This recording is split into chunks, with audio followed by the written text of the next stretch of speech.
Good evening, ladies and gentlemen. I'm Meadsy69 and welcome back to the channel. We have some replays for you today, just some random replays. I'm going to be doing quite a few replays over the next couple of weeks because I've just got so many. And as you might have seen, I've cut down quite a lot on replays that I put on the channel. Usually I do 3 or 4 in over sort of 2 weeks. It depends if I'm at work. Normally I'll release them when I'm at work, and I'll release them as a premiere.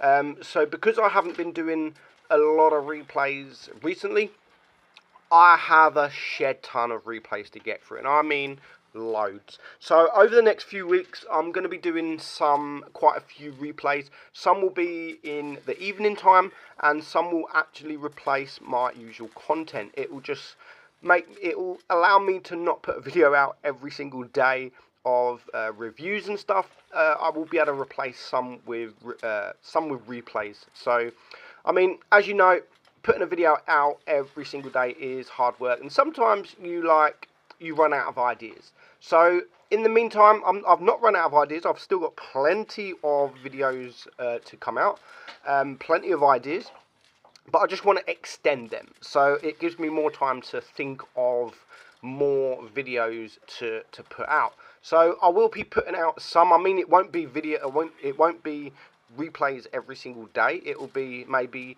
once or twice in the morning, and maybe definitely in the evening, because I like doing my usual content with replays just as an added bonus, pretty much. So some will replace my usual content during the day, and that will be my main video for the day.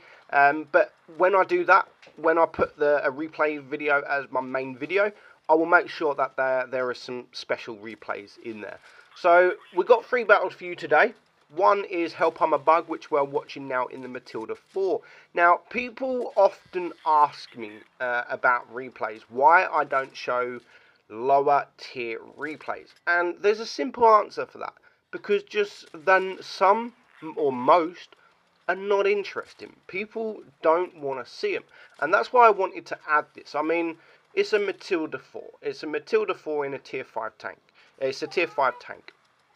People don't want to see it. People are not interested, and not just that, it's not a lot of people at these low tiers do big damage, and I like to see big damage replays, and people like you like to see big damage replays.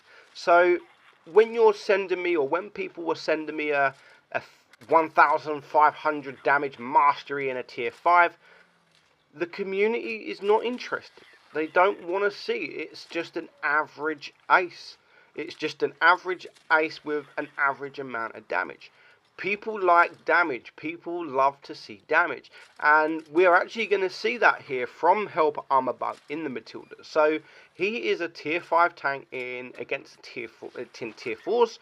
And he's already on 2,600 damage, which is an insane amount of damage for a tier 5.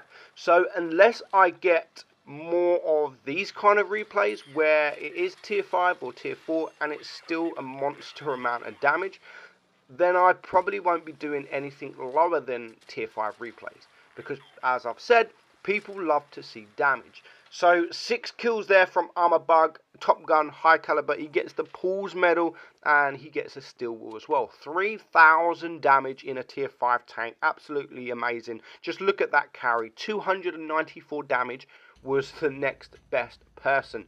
Next up we have Party Boy, and he is driving the Gravedigger.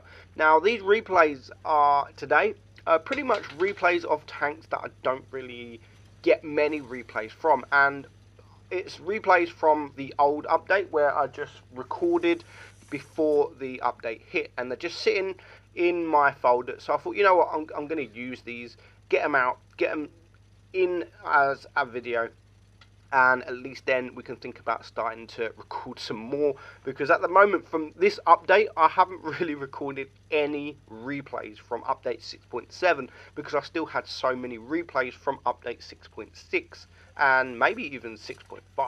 So I do really need to start getting some more replays out, seeing as since I've started commentating on them, it does take a lot longer than usual, where usually I would just record 3 battles and then post it straight on YouTube. But now I add voice, I add a bit of commentary to the replays. It does take a lot longer.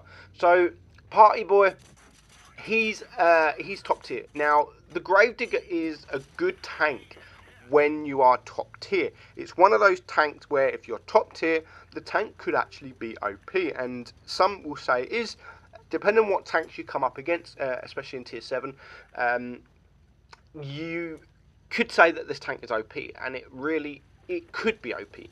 When you're against tier 8, then the tank is kind of not a great tank. It is the auto loader that has 6 shells, that does around 70 to 80 damage per shell. You can do around 500 to 600 damage from your total magazine, but that's only if you penetrate every single shot. The penetration on the tank isn't actually that great. The armor on this tank is where this tank shines, and when you're against tier 6, like, nothing can pen you. It's very difficult to pen a Gravedigger when you are bottom tier. So nice release of the clip there against the Tiger. That was the pre-buff, the pre-buff Tiger. It hadn't been buffed yet, so that was just easy to pen. So he's on 1 kill now. Then there's 1 tank down, and the Tiger dies. The Tiger dies, and he starts calling the person that killed him a noob. Yeah, there's a logic there. I don't know what the logic is, what he was thinking, but it's funny. So now there's a Lycan, and the Lycan's actually got good armor. So he's gone to ram, and the best thing about the Gravedigger actually is how heavy the tank is, how big and how quick the tank is. It is an excellent rammer. It really is a good rammer. And just look at that for the side. I don't know why that SU-152 was shooting HE. There is no way that you're penning this thing with HE in the SU-152. It's got great armor, but however, there is still weak points. There's a little bit either side of the gun, but even at the side of this tank, like, you can hit the tracks. It's a very, very troll tank, and it's not a tank I like to come up against, even in tier 7. Tier 8, I don't really mind coming up against it, but when you're tier 7 or tier 6, it's a tank I don't want to come up against, because it just feels like you are constantly being shot, and it's so frustrating, especially if you're on sort of below 400 alpha. You really need to try and get them bounces. You need to start wiggling your tank, and you need to try and force the bounce. So he's now on 3,200 damage. He's on 3 kills, and as you can see there, he's wiggling, and the SU only gets 200 damage. So it is now 3 against 2. There goes the Dracula to bring it down to a 2 versus 2.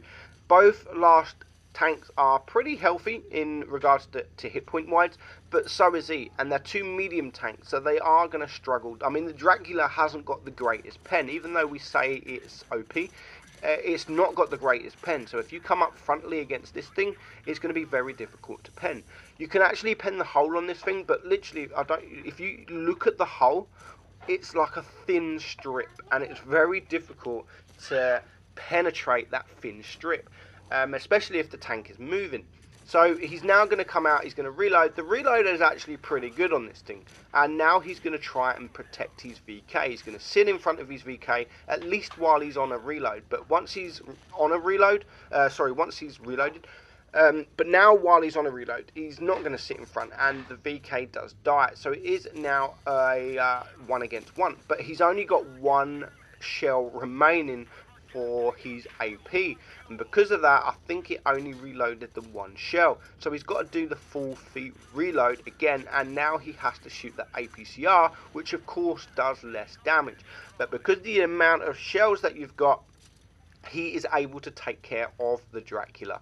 And now he can take a couple of shots from this P43. I mean, he's bottom tier, and as you can see, he's going to easily bounce. He's bounced 1,800 damage this game, 1,800 damage, and you can get that on a regular occurrence. You can, even in tier 8, you can actually bounce some shots, but just not as reliable than in tier 6. So very good game there. 5 kills, 5,100 damage. He makes some nice credits as well, 92,000, considering he run out of AP and he had to shoot quite a lot of APCR.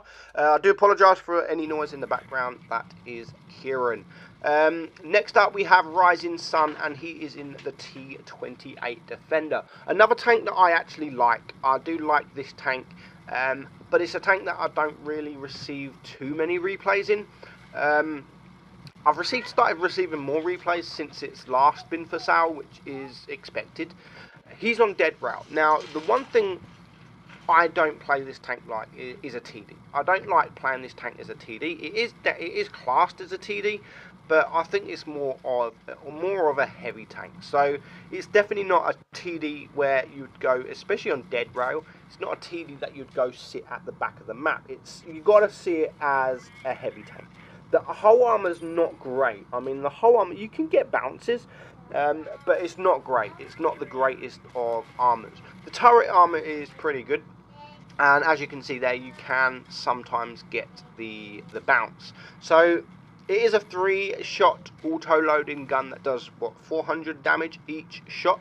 So just like I say with any reload auto-loader, when you're on a reload, because it is such a long reload, you really have to have cover. And that's exactly what he does. He's hiding behind the hill until he reloads. Now, the intro clip is 6.7 seconds, which isn't actually bad for an intro clip.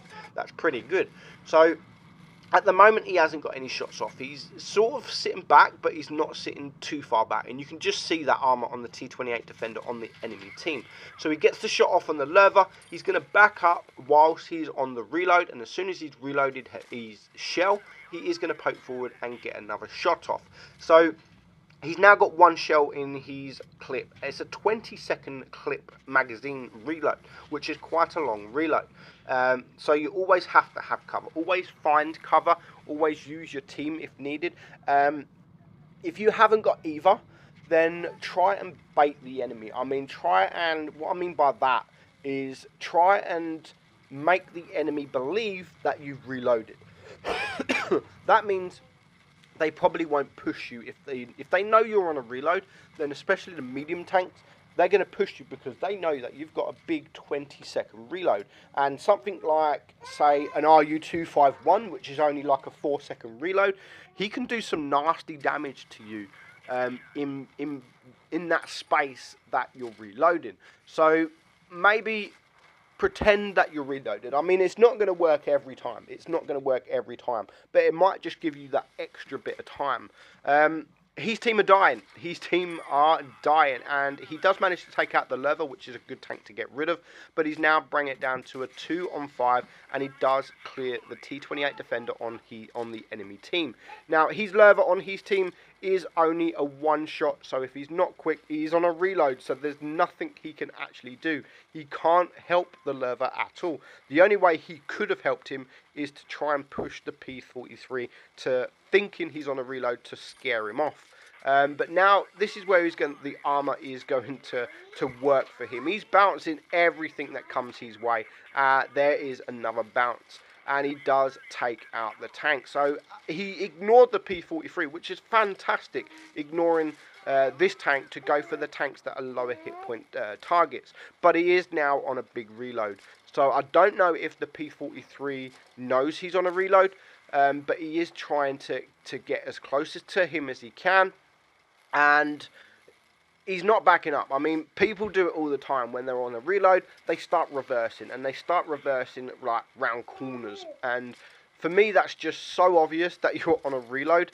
It's just stupid. So never show the enemy that you're on a reload. He does manage to take out the T29 to now bring it down to a 1 versus 1, which is a Churi. We haven't seen him all game, but considering he's got a kill, it's kind of obvious that he might not be AFK. So he's still on plenty of hit points. He's bounced 2,500 damage. So he's made really, really good use of the armor on this tank. He's on 4,000 damage and on 5 kills. So already he's done a really, really good job. And if the game was to end now, he'd probably already aced the tank. But there's still a full hit point Cheery there. And at first sight, I thought, you know, he's AFK.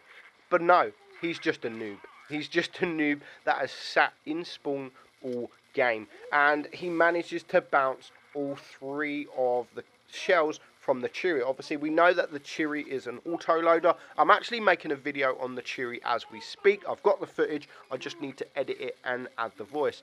I like the Cheery. The Cheery is actually, when played right, the Cheery is actually is so underrated. It's a really, really good tank when played right. But this guy is not playing it right, and he is just absolutely getting wrecked. And he hasn't penned a single shot. He was full hit points, and he hasn't penned a single shot. Well played, Rising Sun, 5,400 damage. He gets the ace, Paul's medal, he gets everything. 1,459 base experience, and he makes a lot of credits. So that's it, guys. I hope you enjoy these replays. There is more replays to come probably tomorrow. I'll see you then. I'm Meadsy69, and I'll see you soon. Bye-bye.